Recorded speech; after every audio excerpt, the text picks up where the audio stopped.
South Carolina Public Radio and the Anne Springs Close Greenway in Fort Mill present Rooted Rhythm, live Americana and roots music on the Greenway. August 16th, from the PBS documentary series On the Road, Chatham Rabbits, and Adeem the Artist. Ticket information at southcarolinapublicradio.org/rhythm. Rooted Rhythm from the Anne Springs Close Greenway in Fort Mill and South Carolina Public Radio. Recording in progress. Hello. And that time it said recording in progress. Oh, there we go. That's what we needed to hear. That's exactly what we needed to hear. My name is Jack Anthony, right here in the booth at Studio at the End of the Universe, and we have with us our guests who will be playing at Anne Springs Close Greenway's Rooted Rhythm coming up on August 16th. They are Chatham Rabbits. Welcome again. Thank you. We're happy to be here and even more excited to play in Fort Mill on August 16th. It's going to be fun. Have you ever played at the Greenway? We actually did, but just as a duo back in, I think it was in 2021. It was shortly, it was in that weird phase of kind of post-COVID, but not really. But this time will be significantly different. We have a lot more songs, new album material, and we'll be bringing our full band with us this time. So that'll be fun. Now, yesterday we spoke, but it didn't record. So are you at the same fans' house you were yesterday? Different fans' house. So since we spoke yesterday, we have played a show in Laconia, New Hampshire, and we're just outside of Laconia, somewhere in New Hampshire. I honestly don't even know what this town is called, but we're at a different fans' house, and yeah, we move pretty fast. Now, I mean, I have you set up at a hotel down here in Fort Mill. Would you rather go to a fan's house?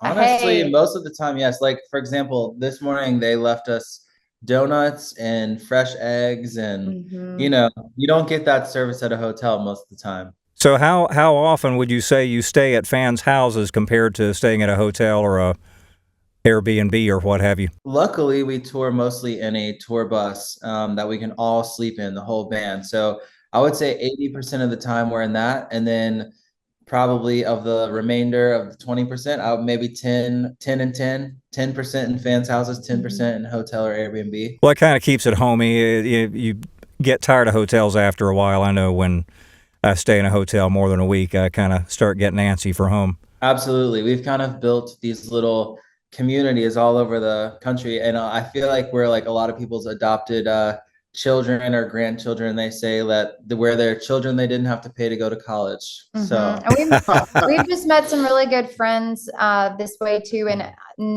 for the most part, it's all people that either come up to us at the merch table at one of our shows, like after the show, or just message us on Instagram. And I have a whole folder on my phone of messages that I kind of star and keep a note that we've got connections in certain cities, and it's just great to take advantage when we can. But we're grateful for the hotel in Fort Mill, so thank you. You guys have been married for how long now? You're a fairly young couple. Coming on 9 years. That's good. I was really curious to know. I said 8 years the other day, and I got it talking to you, so I know now. Get with the program, you know. Now, Sarah, your first foray on stage, you landed at Prissy Polly's Barbecue, and this was with your favorite band, South Carolina Broadcasters. We've had the Briar Hoppers, who have been another band who have been around since the 30s. They were on the radio on WBT radio. South Carolina Broadcasters is sort of like that. Explain who they are and how you ended up on stage with them. Yeah, South Carolina Broadcasters is a band that was founded, and like the primary members are David and Ivy Shepard. They are also a couple out of Mount Airy, North Carolina, but when I was with the band and when the band started, we were based out of Charleston, South Carolina. So I was with the band for 3 years and spent a ton of time burning up the highway between Raleigh, where I was in college, and downtown Charleston, South Carolina, just driving back and forth and playing shows with them. But they do a lot of really close harmony singing, really driving old time music that is so traditional to the point that it is like obsessive. Like it is such, they want to keep the tradition so hard, and it's very, very pure to that time frame, the like late 20s to the late 50s, I would say. So I learned so much from being with the band. I learned how to play banjo. It was like an incredible experience, and I'm glad I can take that with me. But I love the original music that we play now. Now, you did not play banjo before you toured with the South Carolina Broadcasters. Tell the story about how you ended up on stage with them the first time and why you wanted to be on stage with them. Yeah, so I was really, really into playing guitar and singing at that point. I was going to a lot of like jam sessions and that sort of thing. But I was at a South Carolina Broadcasters concert, and they had recently lost their banjo player. She went to medical school, and they were searching for a third member of the band. And so they heard me singing in the audience, saw me singing, and asked me to come up on stage. And our voices just kind of clicked. And then they asked me to do more shows after that. But they were like, we need you to do more than just sing. We need you to play banjo if you're going to do this. And there is like nothing I wanted more in the world than to be in this band. Like, I was fanatic about it.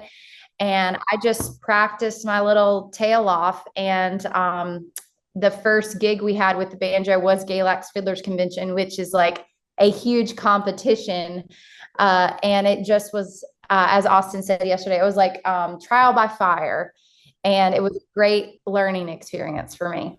What was, I know it's kind of a learning curve to learn banjo. It's not nearly as easy as, say, guitar to learn. What was the hardest part about learning it? Well, I will say, Jack, I kindly disagree. I think banjo is easier, at least for me. Really? It really was, because if you can just get the right hand down pat with claw hammer style, if you can just like fixate on that, it becomes second nature. And then learning to play in an open tuning on the banjo, like an open G, or even like a modal, like an E minor tuning, was just so much easier for me. And the strings are a lot more forgiving and like not as painful and like aggressive on your hands. And I'm a petiter person and small hands. And so the banjo just like worked for me. But also, people expect there to be a couple sour notes on the banjo. That's true. I can mess up and like smile and it's fine. But like when you're playing fiddle or guitar and you mess up, it is a doozy. Especially fiddle. It sounds like two cats fighting in the alleyway. Yes. Mess up with a fiddle. Now, Austin, now she is from the middle of the state, and you're from the Wilmington area. How'd you end up in Wilmington? Your parents kind of exposed you to country music growing up. How did you get into what you're playing now? Well, both of my parents' came to Wilmington. They were factory workers and kind of migrated around, and then they eventually got to Wilmington, and then they didn't want to leave. And so my parents grew up there, and it's sort of this strange subculture where there's not really like a major Southern culture. Sometimes it feels like it's almost like a little sub-region of California or something. So I grew up surfing a lot and fishing and kind of doing the salt life stuff. But I had an uncle, my mom's sister's husband. He really exposed me to music, and his whole thing was classic rock, roots music of all types, blues, all that kind of stuff. And I just fell in love with roots music in general. I think because of its authenticity, and I don't know, I was just really drawn to it. He also played a lot of country music and sort of dipped his toe in bluegrass. And his son was born prematurely and is currently blind. And he plays the fiddle, and he's an amazing fiddle player. So I grew up also around him a lot, playing the fiddle. And I don't know, it's just like a magnet to me for some reason. Maybe it's because I didn't grow up in it that I fell in love with it so much. Now, between the two of you, how many instruments do you play? I play a few, but mostly guitar. I was going to say Austin plays quite a few, because he's this record that we just wrapped up recording. Austin actually played the drums, and you played some keys on an electric guitar. You played a lot, but I'm really a banjo player on stage and guitar player.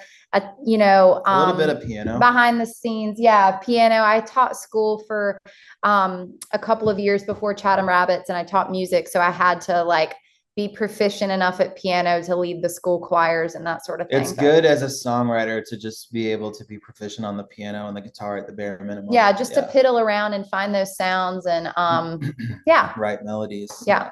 Now, it's interesting, Austin, that you ended up in a kind of an electronic rock group. How did that come to be, and how long were you in that? Yeah, I was in that for a couple years. Honestly, I just loved music in general so much. So when I got to college, I had been playing in bands in high school. I had my own band for a little while. I played a lot growing up in church and all that kind of stuff. And then I got to college and I just wanted to keep playing music. And so I had this friend, Josh, and he had written some songs in this genre, the electronic world. And he wrote them really for himself. And one day we were in the car and he showed them to me. He was real shy about it. And I was like, man, this music is really compelling. I think the market is really hot for this. It sounds great. The songs are great.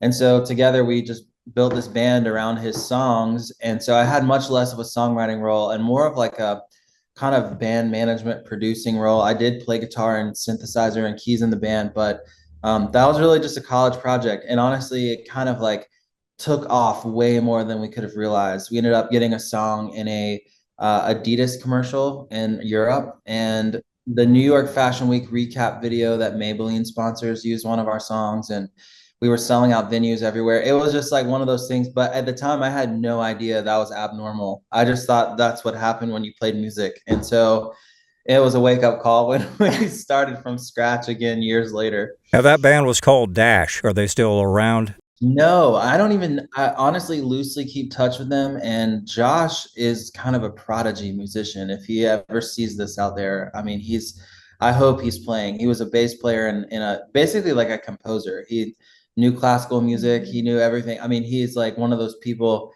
Sarah describes as like having the screw loose, where you just are just a prodigy, you know? So I don't know. And then the drummer, the only person I keep up with regularly is Brian in the band. He actually was my Spanish teacher in high school. And we are still like best buds, but we don't play music together anymore. We just hang out and goof off. Yeah.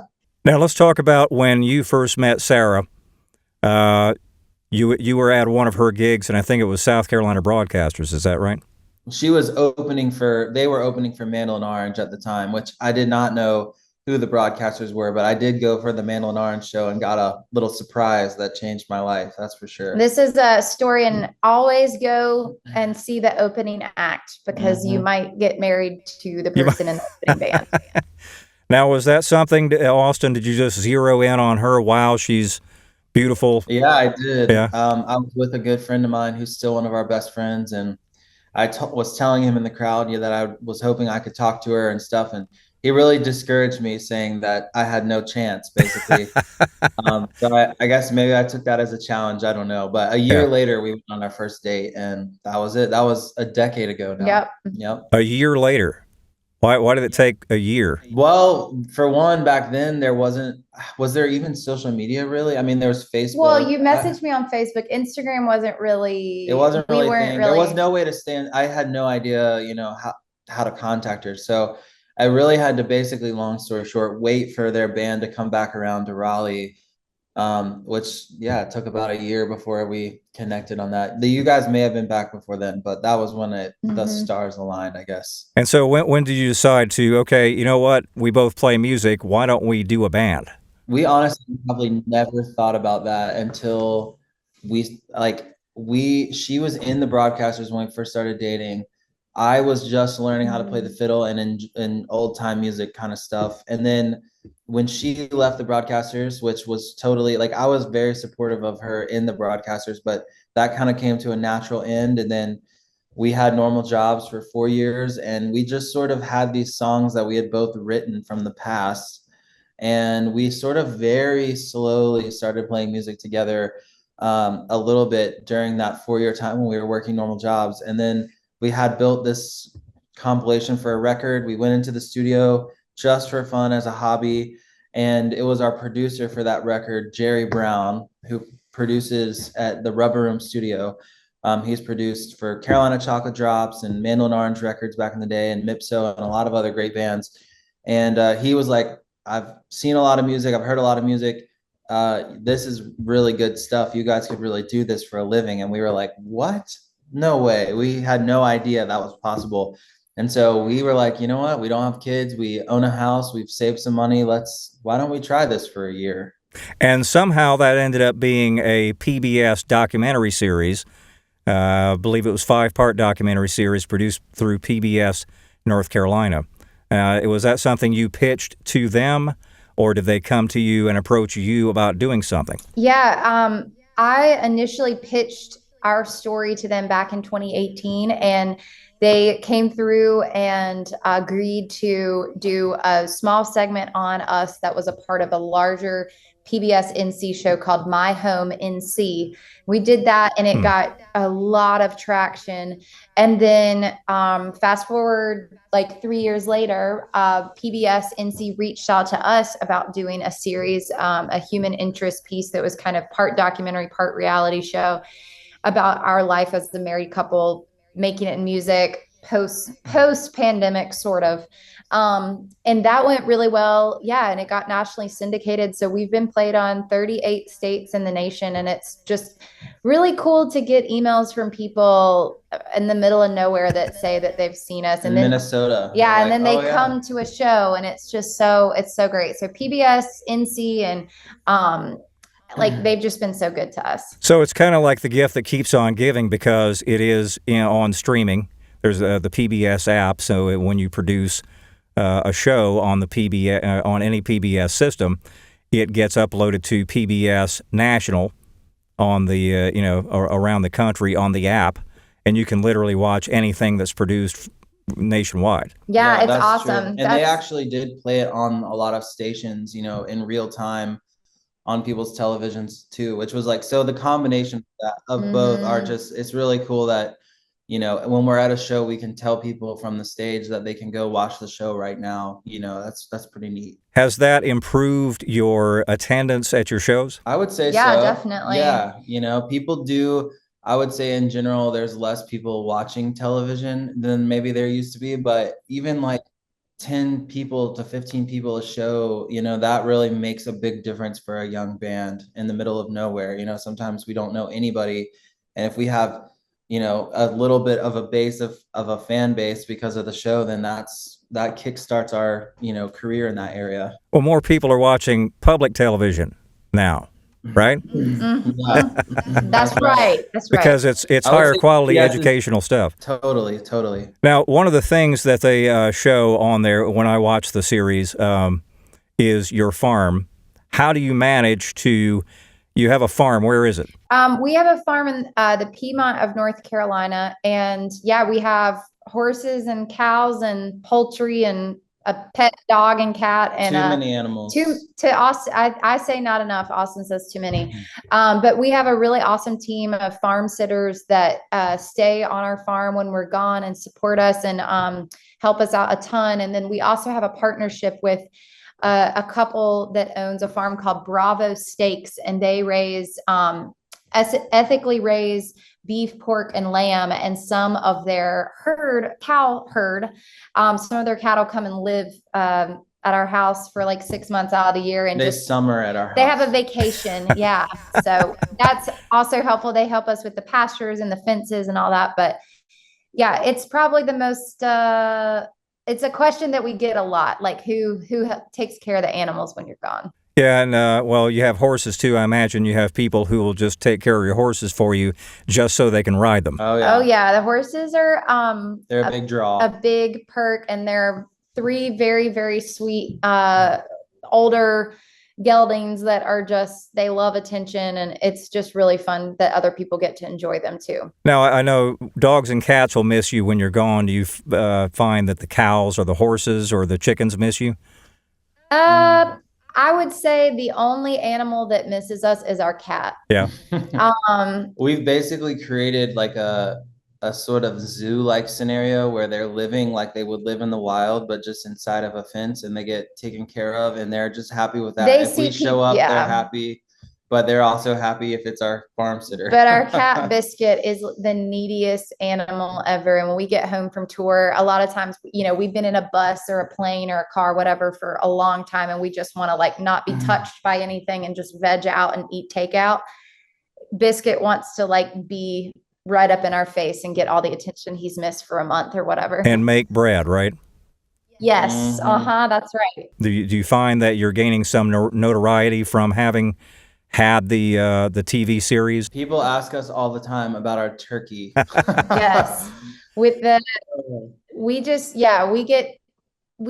more and more get recognized at the airport or out and about. And it's just, we love to meet the people that listen to our music and watch the show and all of that kind of thing. I mean, I don't know if we were totally clear about this, but the PBS show and PBS definitely, I feel like, is a major reason why we're still doing this today. That really did change the course of our career, and we're just really thankful for that opportunity. Are you considering doing more episodes of that? If they'll have us, maybe. Yeah, it's really a matter of just red tape and funding for a lot of these things, as you know. So, you know, if the finances work out at some point, we would love to do it again. And I think Austin is eager this go around to maybe be in like the creative producer type space or co-produce or something like that. Yeah, I mean, you know, we've really done the kind of like not bare minimum, but sort of the like,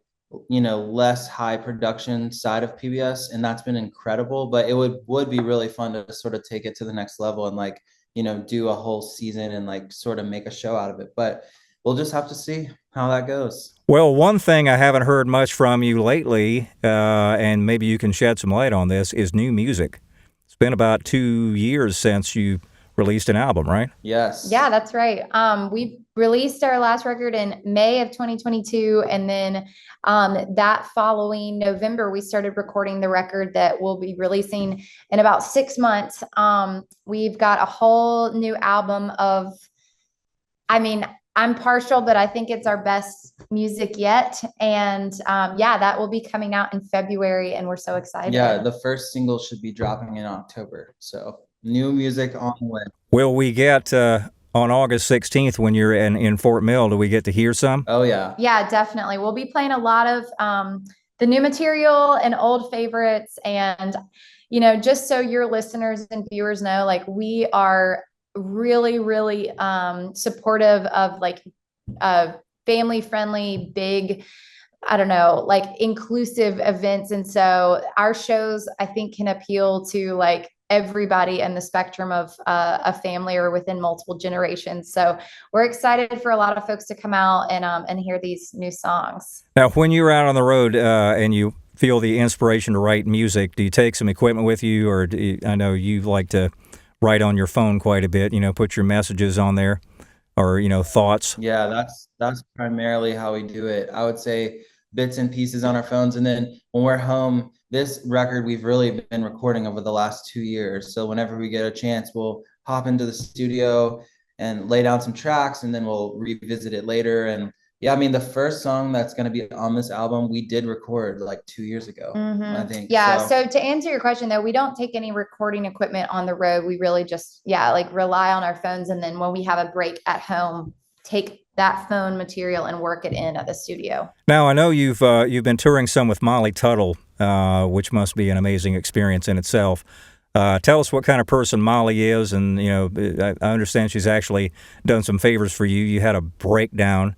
And she was able to, hey, you want to go in a little earlier so you can get your van? Yeah. Molly has been wonderful to work with. We've been thrilled to do tours with her in the Northeast and Midwest. And then we just heard we'll be doing some Colorado shows with her later this year. So we just played with her last night. Yeah, we just played with her last night. That's what we're on the road for right now. And we just adore her. She's a great person. And the example that really comes to mind is when our bus broke down and we were not going to be able to make the encore to do together. And she was like, no, let's just fit it in earlier in the set. And she completely rearranged her set list and talked with the band and talked with the lighting crew and everything to line it up so we could still participate. And that's very rare. That is for so an artist, rare in yeah. the music community because it's hard work to just shift plans 5 minutes before showtime. And Molly is that sort of like class act person, and she's just a really nice person. We love Molly. Can you bring her with you to Fort Mill? I wish. The budget's got to come up quite a bit for old Molly. Yeah, Molly is she is basically, if you want to see Molly Tuttle now in a semi-small place, you need to get a ticket, because she is blowing up, and you're not gonna get to see her in these small environments much longer. Yep, I know what you mean.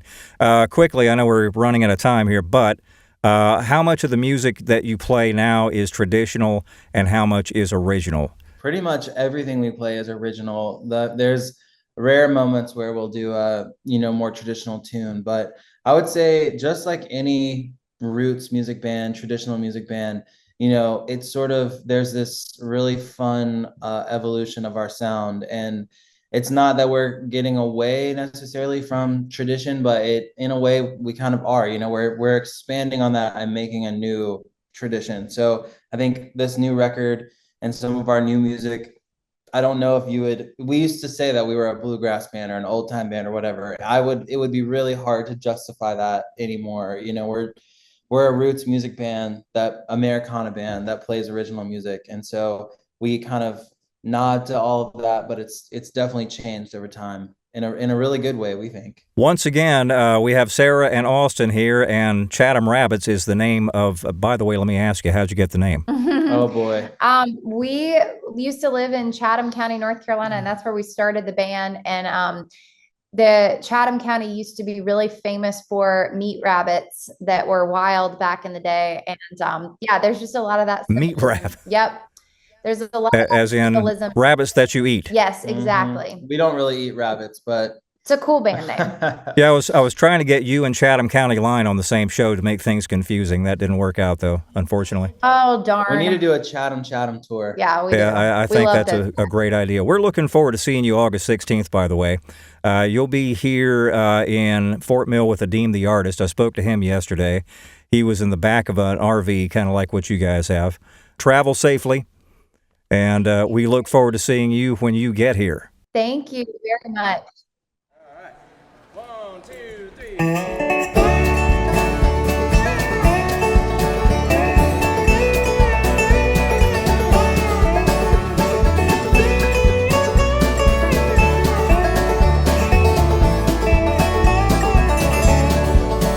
When the trees get undressed and the sun it hides behind the cold, you can find my darling dancing beside burning fireplaces.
Y'all are very sweet.